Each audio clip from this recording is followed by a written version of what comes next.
This is upon further review from USCHO. And here's your host, Ed Trefsker. Welcome to Upon Further Review from USCHO.com, where we catch up on things we didn't have room for on Monday. This podcast is sponsored by the NCAA Men's Division I Frozen Four, April 9th and 11th in Las Vegas. Get your tickets at ncaa.com/mfrozen4. I'm Ed Trefsker alongside Jim Connolly and Derek Schooley. And gentlemen, we're taking a look at the poll versus the NPI gaps, and we're going to take a look at who we trust more and what's going on with it. Right now, we'll start out with Dartmouth. They have been the darlings, it seems, on our podcast, and what a great story with them at 10-0. In the poll on Monday, they were number 8, and they're number 1 on Monday in the NPI, so it's a gap of 7. Who do you trust more in this one, the poll voters or the NPI? I trust the NPI on this one. There's no doubt. You know, we talked about this a little at the end of Monday's podcast, that sometimes the poll voters really are brand recognizing, and I think that this is an example of the opposite of that. The Dartmouth, not a team that's always up there, so you don't have that brand recognition. Thus, they're not giving them the respect that they probably deserve right now. I think it's between, I really believe that it's more of the NPI. I think they're somewhere around 4 or 5, if I'm a betting man, somewhere between where we have them at 8 and 1, somewhere in the middle. Do you think then, Schools, that they were a number 1 seed come NCAA tournament time, or are we getting a little too ahead of ourselves? Very close. Very close. Wow. Wow, we get Schools to admit that Dartmouth's good. No, I've Here been we saying go. they're good. I think that we've been pumping their tires so much that if you throw one loss in there, I hate to see where the NPI is going to take them. Then it may be closer to where You're absolutely it may right. take them closer to where the poll thinks they are. I think you're absolutely right on that, because your strength of schedule counts for like 3/4 of that number. And so your own record right now, when you have a 1,000 record, that bumps you up. You get a loss or two in there, that's going to pull that down. I'm going to say somewhere in between. I wouldn't feel too badly about them. It's like a 5 or a 6 right now, although we haven't seen them against competition in those positions. But we got a few more to go through here in the first half, which is teams that the NPI likes more than the poll, and that's Minnesota State. They're number 14 in the poll this week. They had a weekend split. Number 9 in the NPI, not a huge gap, about 5. Which one's more on the money? I think that this one is so close that I don't mind trusting a poll in this situation. The NPI sees this. We'll see where the CCHA's NPI kind of rolls throughout the second half of the season. Will this go down? I see Minnesota State probably as a tournament team. I don't know that I consider them a number 1 or a number 2 seed, but I think they'll make the tournament. So I see them right now. I think they're a 3 seed in the NCAA tournament, which puts them around 12, 13 in the poll. % agree with Jimmy on that one. Look at that. Oh, we're having like this kumbaya now. No, we would go that I know. far. I don't know if I can stomach it. Yeah, that seems about right for them. Cornell, not a huge gap. They picked up a little bit in Monday's poll, so they're number 17 in the USCHO poll and 14th in the NPI. So the gap is only about 3. I'm gonna start on this one. I think that they're so close together, they're about right, but I think I lean more towards 17 than 14. Yeah, I think that this is going to be they're going to be a bubble team. So it's either going to be winning the ECAC or sitting around the bubble. That's where I see them come season's end. I think they're more a 17 team than a 14 team. I don't have a reason for it. Well, then we also have some teams. Before we go down the other ones, this question is Cornell the safest non-Dartmouth ECAC bet by March, meaning are they more likely to make it than Quinnipiac? which has had a few bumps along the way? Ooh, that's a good question. That's when that wasn't in the show notes. That's Well, throwing it me was off. implied by the note. It was. Yeah, you're right. But I mean, I guess I look at, I think Cornell is probably a little closer. Quinnipiac is a good team, but Quinnipiac is not consistent enough that I can say that I believe that they're an NCAA tournament team yet. So we'll see. But that's a really that's something to watch as we get into the second half. Or Union. What about Union? See, I like Union. Union lost to Princeton on Friday. I like Princeton. I don't know. I think the ECAC is the conference for me right now that I need a little bit more time. Maybe it is the late starting Ivies, in the fact that the Ivies, when you look at Dartmouth, Harvard, Cornell, Princeton even, they start so late. I just feel like I'm behind on making a good judgment on the ECAC because of the late Ivy start. I need a three-headed coin here because I was going to flip it between Cornell and Quinnipiac, but then you just sit through Harvard out there. We're just completely forgetting about Harvard at 10. I mean, at 10 right now. I mean, I think that's the big one there that we're talking right now about Cornell and Quinnipiac. Harvard's 10. And Harvard came into the poll on Monday at number 18. So they're part of that list where the NPI is liking them more than the poll. But yeah, watch out for Harvard. How about some other ones, though, that are doing well in the NPI and either getting a smattering of poll voting points or nothing? Augustana, 13th in the NPI. They're receiving votes. Lindenwood is number 17. They're getting no votes. And Holy Cross at number 22 got 20 points in this week's, and probably still the team to beat in Atlantic hockey. Any of those have real staying power as a tournament level team? I mean, I guess the question is, can they stay in around the bubble? Can Holy Cross get to the bubble? Or is this going to be something where they have to win the league? And in Lindenwood's case, they don't have that option. They've just got to hope they get up to like number 13 or 14.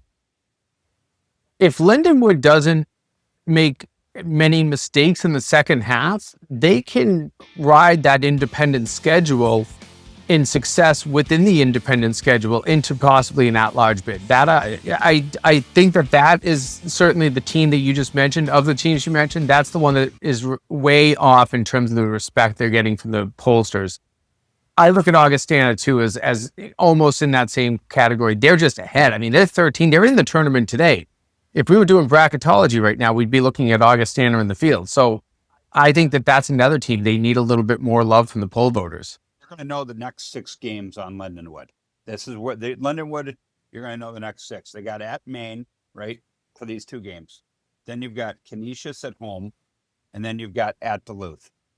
And they've got to win their 2 home games. And I think if they can go 3-1 with Maine and Duluth, and then not maybe just have one hiccup with Alaska at Stonehill and Anchorage, then they're done. Then they have their cup. I mean, I talked to Keith Fisher last week, and we were joking how they were in the tournament, and then they lost the 1 game to Long Island. They fell to 19th. They didn't even play last weekend, and they climbed to 17th. That's because they had some pretty good results earlier in the year where they beat Denver. Yeah. Denver just won. I mean, Wisconsin continuing to win helps them. I mean, they beat Lake Superior twice. They lost in overtime twice to Miami. They swept Ferris, who had a big win. I mean, so they're doing some things. If they can go 3-1 on the road against Maine and Minnesota Duluth and sweep Canisius at home, watch out for the Lions potentially. But then they've got Stonehill at home, at Alaska, at Stonehill, and Anchorage at home, where they can't afford. They maybe afford 1, but they can't afford 2.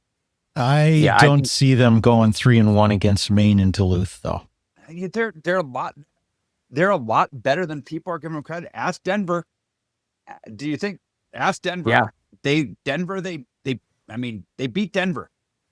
They swept Lake Superior. They had Wisconsin tight. I mean, they They did. And Maine is reeling right now. They struggled to score this weekend against UNH. They are a great team. They've lost 4 times at home already this season. They have the old Penn State formula of just getting the 40 to 50 shots, of throwing pucks at the net, creating rebounds, and being really simplistic offensive. And then they got good goaltending. They got a kid from the USHL and a transfer from Duluth. You don't think he's going to be excited to play at Duluth? Oh, Good point. Well, it's that would be quite the story. The first year of the NPI, getting an independent in there. Blow the NPI up before it even gets rolling. Well, I'll tell you what. The bath is better. They won't blow it up, but they'll start turning those dials there, because that's what happened with a pairwise when results didn't show what they wanted. They tinkered. I bet you that's going to be that with the NPI. They get results they don't want. Oh, we got to turn those little dials. I'm being a little bit cynical there, but that's what's going to happen if that happens. Yep. Well, we got to take a break. First of all, a reminder, you can get this on YouTube at youtube.com/USCHO. This episode is brought to you by the NCAA Division I Men's Frozen Four, April 9th and 11th in Las Vegas. And when we come back, teams poll likes better than the NPI. I'm Cole Caulfield, and I played college hockey. I'm Adam Fox, and I played college hockey. I'm Jake Gensel, and I played college hockey. I'm Kel McCarr, and I played college hockey.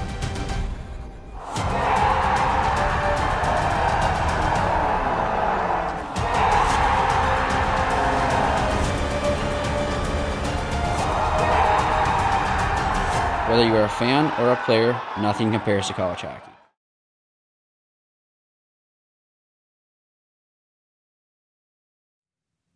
And we're back with USCHO. Upon further review, there's some teams that are doing better in the poll, much better in the poll than the NPI in some cases. And one of them's Maine. We talked about that on Monday, mentioned it a little bit. 1-0 and 3-1, or was it 3-2? 3-2. 3-2. So 3-2, yeah. 2 losses to unranked New Hampshire, who did get some votes in the poll this week. Maine drops to number 15 in the poll. Not a huge drop, because everybody else in that range had some difficult weekends or were off. But they're number 40 in the NPI. So the gap there is 25. The poll thinks they're in the vicinity of a team in the playoffs, but the NPI says, no way, you're not even close. They really got to turn things around to get back into the range of an at-large.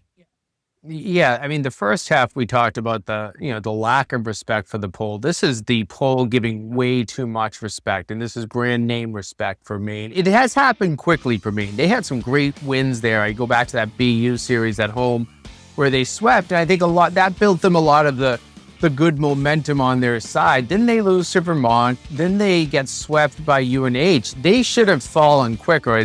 I guess you can look at it, not, as you said, the teams from, say, 10 to 20, and even some of the teams that were in the receiving vote categories didn't exactly excel this weekend. But right now, way too high of a value on Maine. I think, to be honest with you, knowing Ben Barr, he'd probably tell you that the poll is grossly overvaluing his team right now. I mean, it is. And like I said, we're talking about Lindenwood potentially going in and catching them in a reeling time.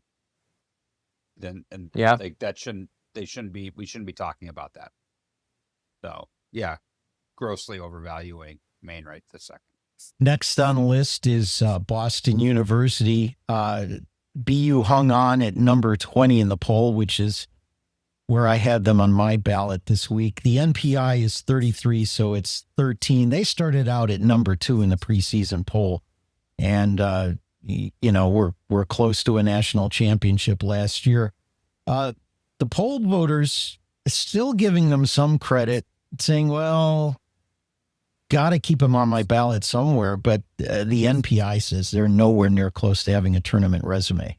They actually concern me more than Maine, having seen both of those teams play a number of times. I really am concerned for BU. Really inconsistent team. A home loss like Maine did, a home loss to Vermont on Saturday. That's one that kind of stands out. It looked like, when they beat Cornell down at Madison Square Garden last week, I was saying, oh, here we go. Now BU's back on track. And then they dropped that game to Vermont on Saturday. So I'm really concerned about BU, and it's all of these teams in here that we're going to talk about, the overvalue, they're all brand name teams. Yeah, this will be a really emotional game for them, that they're going to really need to buckle down against Northeastern. Matthews Arena final game, and they need that game. And Northeastern's really going to, everybody wants their game. Everybody wants the game. But I think this is a big, big, big game for them. They're 8-8, sitting at 500 overall, 500 in Hockey East. And they need to get something right to give them some momentum going into the second half. They don't play till the 9th against UMass, but they're running out of time. They need to turn this around and need something to feel good about going into Christmas. Where do you think BU is going to be come March? Are they going to be closer to their poll ranking or their NPI ranking? Oh, didn't I just kind of tap dance around that? I think they're going to be closer to their NPI ranking than they are their poll ranking. Yeah, it's an unfortunate thing. My Hockey East homerism is not showing through here. I've got to agree with Derek. I just don't know where, because of the. I don't know where they're going to start getting points back because of the strength of schedule of the league. That's the problem. I don't know if that's where you said the your league teammates, is not helping them. Yeah. Quinnipiac, they're number 10 in the poll. They dropped a little bit with a weekend split, 15 in the NPI. The poll voters still treating them like an automatic top 10, but I think one thing that kept them there is what we talked about before, with everybody else kind of in that range having splits or difficult weekends. So they would be a bubble team right now. Probably not in, because maybe they would be the last team in, but is that more accurate? Is that 10 more accurate, or is that bubble team more accurate? I kind of lean toward the NPI number on that one. Same here. I think that this is closer to a bubble team. They're good. They have good components. They just haven't shown the consistency. We kind of started to highlight this. I'm really getting into the mode of the Ivy League schools in the ECAC are a little bit better than I gave them credit for when this season started. So I think the ECAC in general for Quinnipiac, that's what has become more difficult overall. I think the inconsistency just shows in some of their games. They from week to week, game to game. Like, you go back to that Holy Cross game, they're up 6-3 with like in the middle of the third. They end up going to overtime. They have a great showing against RPI this past weekend, and then they lose to Union. They have trouble with Stonehill. They go on a 7-game unbeaten streak, and then they lose. Inconsistency. I think they're 12, 13, 14. I think they're somewhere in between the two of where they are right now. I think they're a 4 seed right now. I think they're a top 4 seed. I think if that, yeah, I think they're a number 4 seed, but the top 4 seed, if that makes sense. The top 4th seed. Yeah, it sounds like we're all in the same ballpark. We're going to wrap with 3 from Hockey East, smaller gaps, but worth talking about. UConn 12 in the poll, 20 in the NPI. BC is 13 in the poll and 16 rather in the NPI. Providence 16 in the poll and 19 in the NPI. Not huge gaps there. Maybe the one that is being loved a little bit more in the poll than in the NPI the most is UConn. And in UConn could be a dark horse. Not that they're that far out of things, but they could be a dark horse to win that league this year, the way they're going. Couldn't they, Jim? Yes, absolutely. Yeah, they could. They've done really well thus far in league play. So they're right there. And I feel like that little trio you just mentioned, UConn, Boston College, Providence, it's going to be one of those teams will make the tournament. Maybe 2 of them do. I don't think all 3 will, and the third one will be cannibalized by the other 2. Yeah, that's a fair statement. I think you're probably looking at. Once again, it comes back to what we just said: is their teammates haven't helped them, and they're all going to be sneaking in right at the bottom. And you're also going to be, are there upsets, or there's going to be somebody that takes a bid from somebody in the CCHA, or is there going to be something that happens that's crazy? You don't put yourself in those positions. I mean, we're starting to be able to talk about this now. Don't put yourself in the position that you're in trouble, and you're able to talk about it right now. I know, and Ed's still going to be worried. Ed still hasn't even brought up the fact that there's going to be a team sneaks in with a losing record, and he hasn't brought that up yet. And he already brought up the fact that the dials are going to get changed, and we don't know it. So we'll see how it all plays out. Can I say something about that? I'm actually getting less concerned about that losing record thing as the season has gone on, because we look at the NPI right now, the bubble teams and the teams in there. There's not a lot of teams that are right around that 500 mark, and if those teams lost, I'm going to bring Lindenwood. They're 8-6, and they're 17 in the NPI. They pull 2 losses in there or 3 losses in there, and they're 8-9, they're not going to be anywhere near 17 or the bubble. Let's go to the good side of it. Who's even close? Western Michigan, 10-6. If they lose 4 in a row and they're 10-10, or I'm sorry, they'd have to lose 5 to be, 10-11 below 500. No, they're way below. They'd be way below the bubble. If they were -5 in terms of wins the rest of the way, they're not going to get in. So I'm less concerned about Ed's concerned about the below 500. What if St. Cloud wins 2? They're at 7-9. They win 2 good games to get to 9-9. From 7-9 to 9-9. Yeah, and then you're going from 24 to maybe getting a little close. Yeah, I guess you're right. You looked at the other side of the bubble there, schools. You got St. Thomas. I don't know about St. Thomas at 7-7, because I don't know in the CCHA. No, you can't take those losses in the CCHA. It's got to be an 8-10. You beat Michigan twice. And then you split a couple times with some good Big Ten opponents. Those are the only couple ones that are going to do it because of their strength of schedule and league. Yeah, if their only losses are to the top of their team, they only lose games to teams that are in front of them, and they still find ways to maybe go 500 against Penn State, Michigan State, any games left between those teams. I'm not looking at Minnesota's schedule as I say this, but I think if that's another one potentially. Okay, so we're going to wrap up here with something quick. Derek, one of the best jobs the committee ever did in selecting a field was in 2021 when you had to use the eye test because the pairwise didn't mean anything because there was not enough interconference play.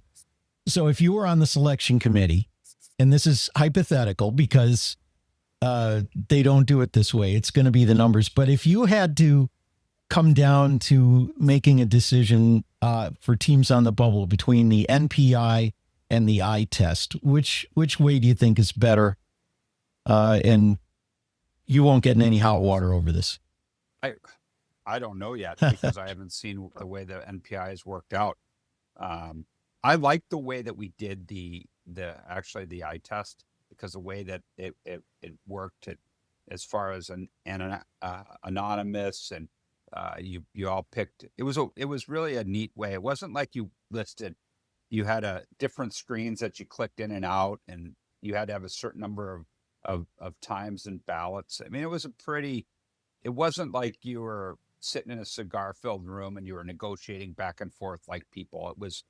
It was really thought out, and it was really done through a computer, and everybody had their different choices, and so it was really done very professional. Let's put it that way. So I liked how it was done. Steve was the chair at the time, and Mike Kemp was on it. We had a lot of good people that spent a lot of time on that when we were in COVID. So I liked how it was done. I would like to see how the NPI pairs out this year before I give you a final answer. But when we did it that year, I thought we did a good job with it. It was challenging. I mean, you did have people lobbying we got packets and packets of stuff from the league from every league every day, trying to sway you, and it was hard to stay. It was hard to stay neutral, because you were getting stuff, you were having people call you and all that. So it was interesting, but I thought we did a good job. Glad you appreciated the job we did. I'll say I appreciated the job, but I'll say that I'll take numbers over Yep. eyes anytime, especially as we just got into coming out of the college Yes, football 100%. playoff selection Mhm. show yesterday, everything that's going on and the stink that's being made about Notre Dame versus Miami in that one. I'll take the numbers all day. 100%. Give me numbers. Give me objectivity. Subjectivity is way too much for sports. Okay, before we close, one more number since we're talking lots of numbers. And this number is 300, a 6-3 win over Air Force last Saturday gave Derek Schooley his 300th win as a Division I head coach. And congratulations to you on that milestone. Thank you. Obviously, a lot to our former players, our current players, former staff, but a lot to Robert Morris community. Everybody who helped bring the program back, everybody who's been involved in Robert Morris hockey. So it's neat to be able to do it all at one place too. And not only was it 300 for me as a coach, it was 300 for our program. So a lot more goes into it than just me as an individual. It's the full program. So hopefully we can get to 400. Then we'll talk about it again. Schools, I was going to say, here's to 300 more, but even I can't wish that on anybody to have you around for that much longer. It'll be a little bit of a challenge. We'll do a 301 first, and then we'll go from there. That's right. Thanks, guys. Well, this episode has been sponsored by the NCAA Division I Men's Frozen 4 in Las Vegas, April 9th and 11th. Tickets are at ncaa.com/mfrozen4, and you can watch this on YouTube at youtube.com/USCHO. For Jim Conley, for Derek Schooley, I'm Ed Trefsker, and this has been Upon Further Review.